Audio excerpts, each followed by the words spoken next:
Hotel స్టైల్లో egg curry కానీ ఇంట్లో సూపర్ హెల్దీ వర్షన్. గెస్ట్కి సర్వ్ చేశారంటే రెసిపీ అడగకుండా అయితే వెళ్ళరు. ఫస్ట్ అయితే మిక్సీ జార్లోకి ఒక 6 నుంచి 7 వెల్లుల్లి రెమ్మలు, ఒక హాఫ్ కొబ్బరి చిప్పని చిన్న చిన్న పీసెస్లో కట్ చేసుకొని యాడ్ చేసుకోవాలి. ఒక 4 ఉల్లిపాయలు, ఒక 2 ఇంచు అల్లం పేస్ట్ చేసుకొని పక్కన పెట్టుకొని బాండీలోకి బటర్ యాడ్ చేసుకోవాలి. బటర్ ప్లేస్లో ఆయిల్ కూడా యూస్ చేసుకోవచ్చు. దీంట్లోకి స్లిట్ చేసుకుని పచ్చిమిర్చి, జీలకర్ర యాడ్ చేసుకొని ఫ్రై అయిన తర్వాత ఈ పేస్ట్ యాడ్ చేసుకొని దాంట్లోకి సాల్ట్ అండ్ పసుపు కూడా యాడ్ చేసుకొని పచ్చివాసన పోయేదాకా ఫ్రై చేసుకోవాలి. తర్వాత దీంట్లోకి 4 టొమాటోలు ప్యూరీ చేసుకొని యాడ్ చేసుకోవాలి. కారం కూడా యాడ్ చేసుకొని పచ్చివాసన పోయిన తర్వాత మునక్కాడలు యాడ్ చేసుకోవాలి. సీజన్ కదా.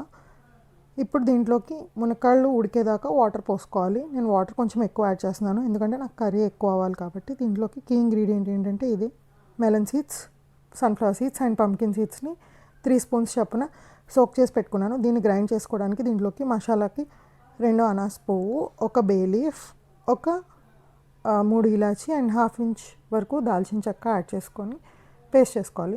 మునక్కాడలు ఉడికిపోయిన తర్వాత దీంట్లోకి మనం ఈ పేస్ట్ యాడ్ చేసేసుకొని ఎగ్స్ యాడ్ చేసేసుకొని 5 మినిట్స్ పెట్టుకొని లాస్ట్లో కొత్తిమీర యాడ్ చేసుకుంటే కర్రీ రెడీ.